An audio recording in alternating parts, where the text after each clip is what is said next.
So I just want to briefly look at sewer as well, because it's such an important part of what we were looking at for Littleton, also an important part of what we're looking at on the Cape.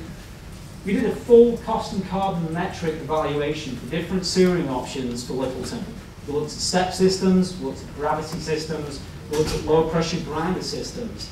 We passed it all the way through, capital cost, net carbon footprint. What we found was actually quite surprising. If you look at things in terms of capital cost, the step system and the gravity system, they're fairly reasonable. They're actually quite agreeable. And then operating costs, slightly better on the step system. For those of you who know what a step system is, it's where you already have the existing septic tank in place. You have a pump on the back of it, and you pump the supernatant through to the wastewater treatment plant, but you leave the solids behind.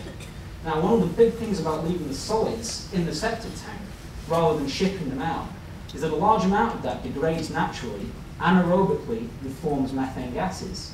Now, methane in situ is about 20 times worse than carbon dioxide in terms of global warming potential. So if you look at the equivalent carbon footprint of a step system, it's actually worse than the other options, where the vast majority of the solids are shipped to the wastewater treatment plant. So this was a difficult call for us, because we said, well, if you look at it like this, the step system and the gravity system are comparable in terms of the cost here. The step system is worse in terms of carbon footprint. Can we really recommend doing a step system here? Well, one of the big parts about the gravity systems that you're probably all aware of is the susceptibility to inflow and infiltration. And generally speaking, you're going to be pumping around about 33% more water due to I&I than you're actually producing in wastewater. So there's a hit there. It means that the wastewater treatment facilities may need to be bigger. It means that whatever you need to do to deal with that volume needs to be bigger. You may open yourself up to CSO problems. And so there were numerous reasons why, in the end, we said, despite this carbon footprint here, there are great opportunities to install this technology, generate some other revenues from it, which I'll talk about in a second.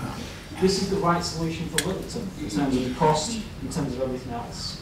Because we're going to really drive down the size of recharge facilities that we needed. And we only had a small space to fit that into, so it was an important point. And I'm just going to look at this slide for 1 second. This is summarizing a couple of results at the bottom here. We have 2 decentralized systems, one that we run in Minnesota, which is a wetland system, the one that we proposed for Littleton, and then just a summary of the actual proposal, phase 1 and phase 2 that was given for the Cape. And one of my concerns here is that you can see, in terms of the fractionation of cost, where red is the cost of the collection system. For the solution currently proposed, around about 2/3 of it is the cost of actual collection and conveyance to the treatment plant. If you look at how that pans out for the other systems, the Minnesota system is about 20,000 gallons per day, Littleton was 180, so we all talking about different scales of system. The fractionation was about the same. And so, when we're talking around about 200 million capital cost on the collection there, I think that it would be very beneficial to revisit, as you all know, as you're already doing, revisit some of those assumptions about the cost of sewering for the different scales of treatment here, to actually look at a way of reducing this, because that's the big hit right there. Just to give you an idea about how these systems net out, because a lot of people are concerned that decentralized systems are more expensive on a per gallon or a user basis. Well, let's just have a quick look at the numbers. The Minnesota decentralized system that I put in here actually achieves full nitrogen removal. It's a denitrification system as well, which is why I included it. The Littleton system, as it is here, at the moment would not, because it will be a groundwater discharge outside of the zone 2. So in terms of the dollar per user, you've got about 40,000 for the full denite system, about 20,000 for the system which doesn't denitrify. How does this compare to what you've got for phase 1 and phase 2, where you've got total nitrogen removal? It's about 40,000. So you can see there. Where it comes down to the dollar per gallon per day installed, though, because of the extra amount of flow that you're having to deal with in terms of shipping it up, conveying this flow from the I&I in a conventional sewer, you're hitting much higher dollar per gallon per day installed than what you're currently proposing for phase 1 and phase 2. The user rates for these systems, on the assumption that these user rates aren't based on capital recovery, so there's no fraction for capital recovery built in here. The Minnesota system runs at about $60, that says per gallon, but it should actually be per month. $60 per month for a typical user. The Littleton one was about $70 per month. Phase 1 and Phase 2 is about $63 per month. So the takeaway here is that these systems can be comparable. It just needs to be looked at more closely. Because I think that the options for decentralized or satellite systems may be dismissed a little bit quickly.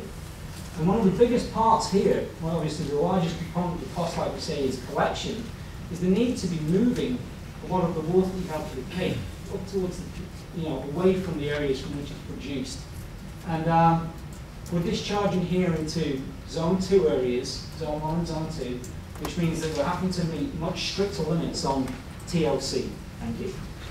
Much stricter limits on TLC. And so the technology needs to be more advanced than we have at Littleton, for example. So you see that price per user increasing.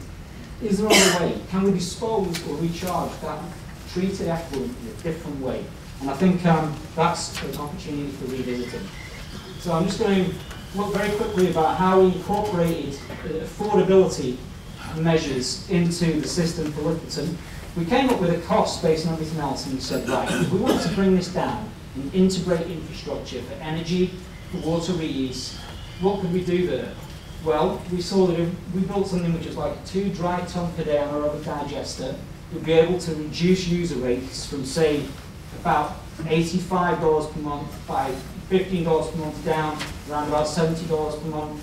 We'd be able to take an extra $16 per month off if we had a reuse network. That's by reinvesting the profits made from those measures into subsidizing the sewer network.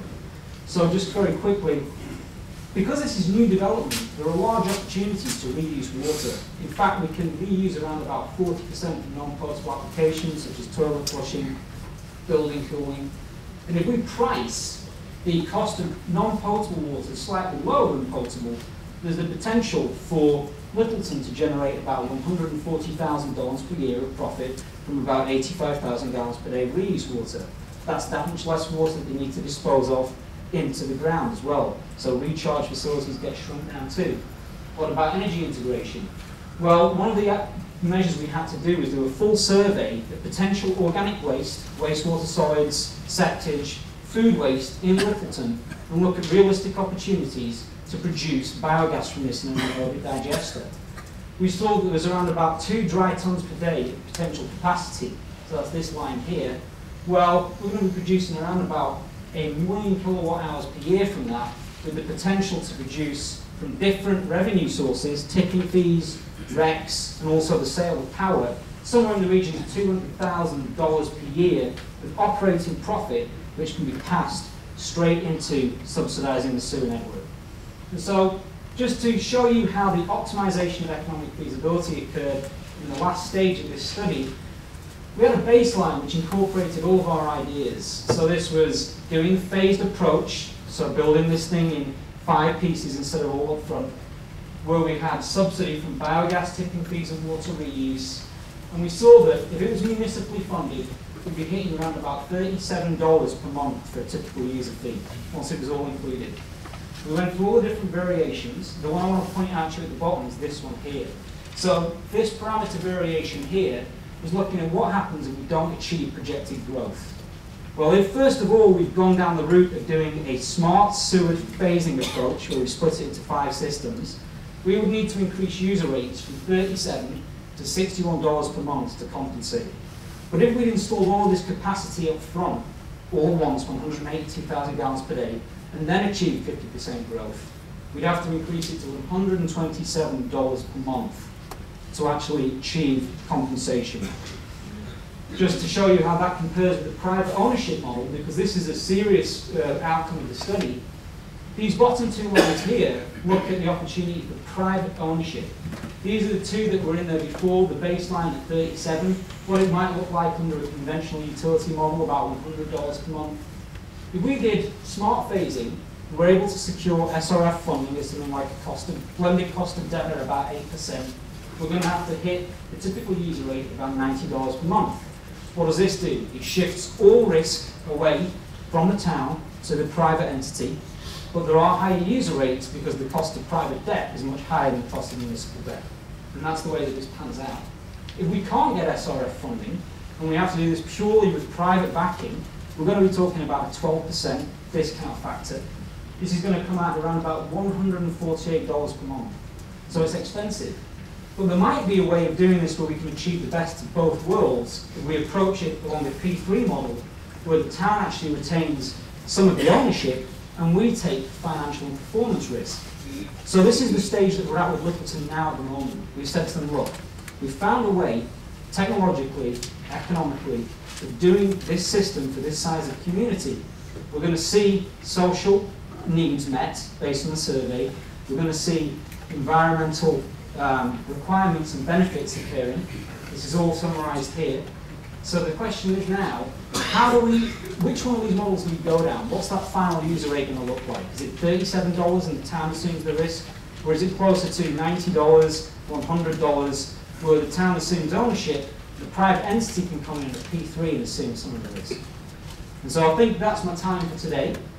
Just wanted to really illustrate to you these new financial tools that are being brought through to really emphasise ways that we can do green and adaptive infrastructure for different communities. And like I say, Littleton was a boutique utility. We would approach every single opportunity the same, where we would look at the particular situation in that community first. Thank you very much.